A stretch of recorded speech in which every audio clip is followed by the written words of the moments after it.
बात बात पे मुंह फुलावेलू, पिछले जन्म में फुलावना रहो का? रघु बात बात पे भौके लागे नहीं, पिछला जन्म में कुत्ता रही का? बिटिक पापा, आजकल पैसे के बहुत वैल्यू है ना? ना है बिटिक मम्मी, इज्जत के वैल्यू है। बिटिक पापा पैसे के वैल्यू बाटे, पैसे से चाहो जमन चीज खरीद सकत है, इज्जत से कुछ खरीद पाऊ बा? चाहो जमन खरीद सकत है। हाँ बिटिक पापा, पैसे से दुनिया चाहो जमन चीज खरीद सकत है। अच्छा, थाना 200 रुपये, अब 500 रुपये खरीद दिखावत है। कहाँ? हवा विचारते रोके जाते सामान खरीदो, ऐसे तो 80 पैसे ना निकलत। सर ज्ञान ज्यादा जरूरी है कि पैसा? ज्ञान ज्यादा जरूरी नहीं है, पैसा ज्यादा जरूरी है, क्योंकि पैसा जल्दी कोई देता नहीं है, ज्ञान साले सब बांटते हैं। सर ज्ञान। शादी से पहले मम्मी पापा ने बोला कि ससुराल में अगर कोई दो बात सुनाए तो सुन लेना, लेकिन शादी के बाद पति ने बोला कि अगर तुम अपनी जगह ठीक हो तो दो बातें सुनना मत, सुना के आना, आगे का मैं देख लूंगा। तो वो पति ही होता है जो आपको ससुराल में इज्जत दिलाता है, और ऐसा पति है मेरे पास। शादी बहू। जी माँ जी। बहू, आज खाना थोड़ा बढ़ा लेना, घर पे कुछ मेहमान आ रहे हैं। ठीक है माँ जी। परेशान करके रख दिया इस बुढ़िया ने, रोज कोई ना कोई इनका मेहमान ही आया करता है। आज मैं खाना ही नहीं बनाऊंगी ताकि इनके मेहमानों के सामने इनकी बेइज्जती हो जाए। अरे दीदी आ गई आप, आइए बैठिए। और बहन, घर पे सब बढ़िया है? हाँ दीदी, सब बढ़िया है। बहू पानी ले आ, मेहमान आ गए हैं। जी माँ जी, आई। अरे मम्मी आप यहाँ बिना बताए? बहू, मैंने तुझको सुबह बताया तो था कि मेहमान आ रहे हैं। लेकिन माँ जी आपने ये नहीं बताया था कि मेरी मम्मी आ रही है। बेटा, हम दोनों मिलके तुमको सरप्राइज देने वाले थे, इसीलिए मैंने तुझको नहीं बताया। माँ जी मुझे माफ कर दीजिए, मुझसे बहुत बड़ी गलती हो गई। मैं चाहती थी कि मेहमानों के सामने आपकी बेइज्जती हो जाए, इसीलिए मैंने आज खाना ही नहीं बनाया। कोई बात नहीं बहू, तेरी माँ सफर करके आई है, देर मत कर, जा खाना बना ले। ठीक है माँ जी। अरे ओ नहीं बहुरिया, थोड़ा चीनी मिलेगी क्या? हाँ जी चाची जी, आइए बैठिए, मैं लेके आती हूँ। अब बहू, तुम्हारी सास नहीं है कहाँ घर पर? नहीं चाची जी, माँ जी बाहर गई हैं। अच्छा, वैसे बहुरिया एक बात बताए, किसी से कहना मत, तेरी सास तेरी बहुत बुराई करती है। हाँ अच्छा, क्या कहती हैं? देख बहुरिया, तू तो पूरे दिन काम धाम करती है, ऊपर से सबका कितना ख्याल रखती है, इसके बावजूद भी तेरी सास पूरे मोहल्ले की औरतों से तेरी बुराई करती फिरती है। कहती है मेरी बहू ऐसी है वैसी है, मेरी बहू कामचोर है, एक भी काम नहीं करती है। ऐसी बहू पा करके मेरी तो किस्मत फूट गई है। बताओ बहू। अच्छा माँ जी ये सब कहती हैं, आने दीजिए, आज मैं बताती हूँ इनको। बहू आ गई माँ जी। आप सबसे पहले ये बताइए, आप मोहल्ले वाली औरतों से मेरी बुराई करती हैं? किसने कहा ये सब? चाची जी बोली हैं।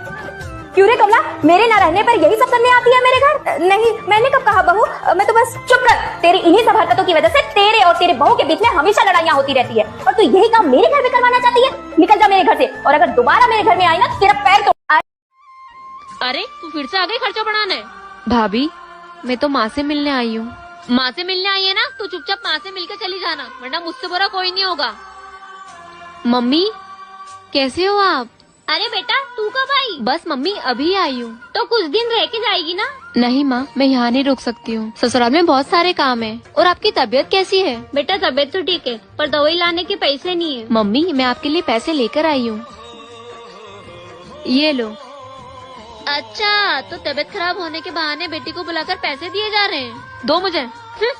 अरे बहू। मम्मी अगर आपको यहाँ पर ज्यादा परेशानी हो रही है तो आप मेरे साथ चलो मेरे घर। नहीं बेटा, मैं नहीं जा सकती, तेरी जैसी एक बहू भी है मेरे घर जो मेरा बहुत ध्यान रखती है, और उसे छोड़ के कैसे जा सकती हूँ मैं तेरे साथ? और वैसे भी बेटियों के घर माँ नहीं जा सकती। ठीक है माँ, तो मैं चलती हूँ फिर। ठीक है बेटा, अपना ध्यान रखना।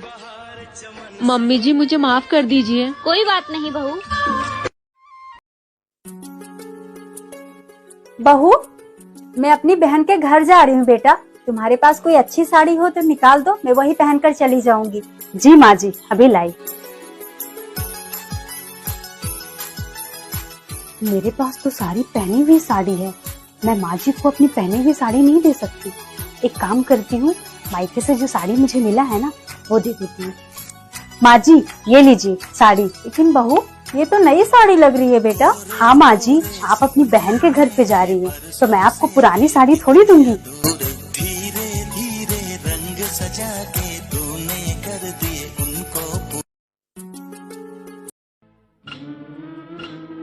माँ जी सारा काम हो गया और मुझे भूख लगी है, अब मैं खाना खा लूं क्या? पहले काम कर, फिर खाना बना के खा लेना।